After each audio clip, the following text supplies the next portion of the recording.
The Star Wars strategy game survives the EA cuts, Steam becomes an unstoppable monster, and the Halo composer running for Congress as a Republican. I'm Ash Dixon, and this is Jinx News.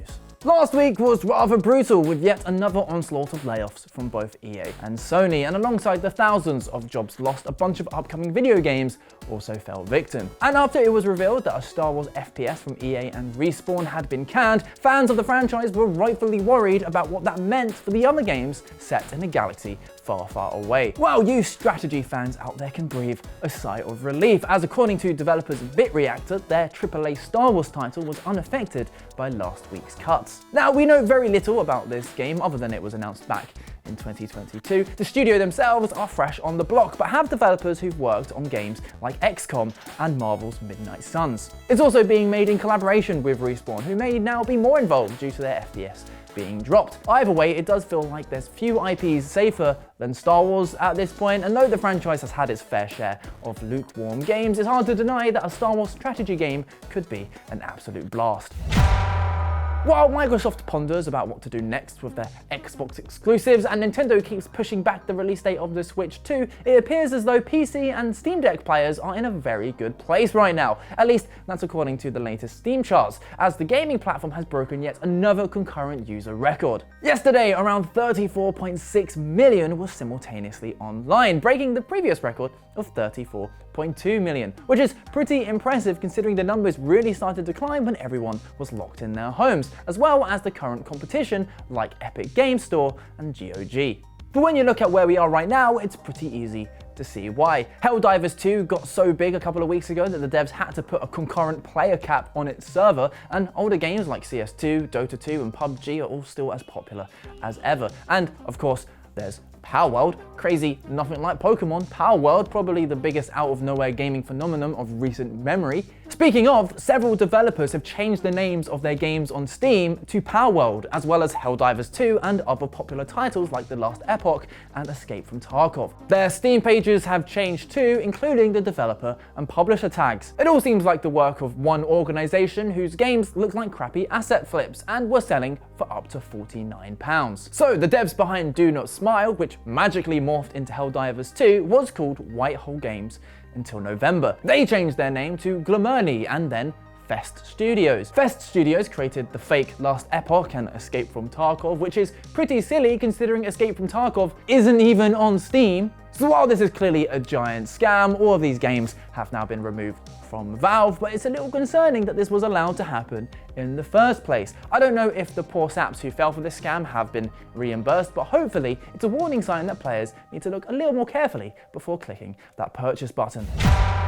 The co-composer of the legendary Halo soundtrack, Marty O'Donnell, is running for US Congress as a Republican. He's put out a big post on Twitter laying out his vision for America and why he's running for Nevada's 3rd Congressional District. That's if he wins the Republican primary, of course. Now, I do feel an initial sense of trepidation reporting on politics of a foreign nation, but then I remember the utter clown show that is America's standard of journalism, and then I remember that I could literally take a shit on the floor right here and it would be more insightful than this guy. So let's jump in, shall we, and have a look at what O'Donnell's vision is for America. Luckily for us, he's posted a bigger wall of text over on Twitter. He starts off by saying, you know, he doesn't want to be a politician, but he's watching from the sidelines as American society becomes toxic and divided, and he wants to make a difference. And well, what are his priorities? They seem to be rebuilding the economy, securing the border from illegal immigration, and restoring those good old family values.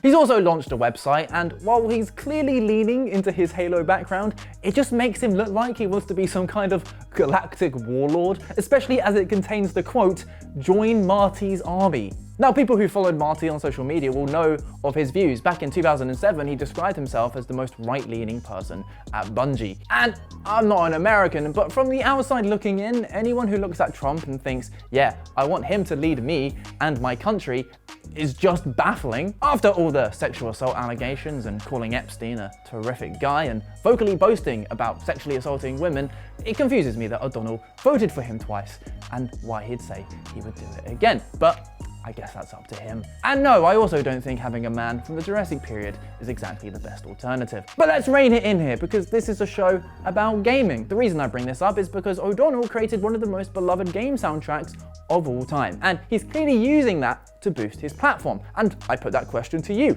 Is that okay? Is this tarnishing Halo? Perhaps you're a fan of the soundtrack. Are you able to separate art from the artists? Do you even have to? In this case, let me know down in the comments. Moving on, let's jump into our quick fire round, and let's steer clear of the politics now because we've had enough of that. And first up, a US police department has been called out for using Call of Duty to recruit new officers. Oh, for God's sake. All right, let's just look at the poster then, shall we? I mean, of all the demographics to target, Call of Duty fans are literally the exact opposite kind of person you'd want to be in the police. I mean, just look at them. I know so many Americans that I love and adore, but I'm sorry, at this point, your country is literally a meme. Moving on, the composer of Alan Wake 2 has said he violated a piano with adult toys to create the game's nightmarish soundscape. Now this is my kind of composer. Sadly, Petri Alanko didn't give any more details on what exactly this involved, so I'm letting my vivid imagination run wild. Perhaps he just whacked those keys with some big old toys. Maybe he used a wand to get some magical sounds out of those strings. Or perhaps he just slapped it about with some paddles and crops until that naughty piano begged him to stop. Either way, masterpiece. Speaking of things that have taken a beating, Suicide Squad's concurrent Steam player count has dipped below Gotham Knights. It's a rather embarrassing stat for a game that's literally 2 months old, and as hilarious as I wanted to find this, I find the whole Suicide Squad fiasco just rather sad, because at its core, I still believe Rocksteady is a fantastic studio that's been sadly led by a bunch of clowns. And that's the show. It was a wild ride today, but if that is music to your ears, then drop a like and subscribe. You can check out Friday's video somewhere around here, and we'll see you tomorrow.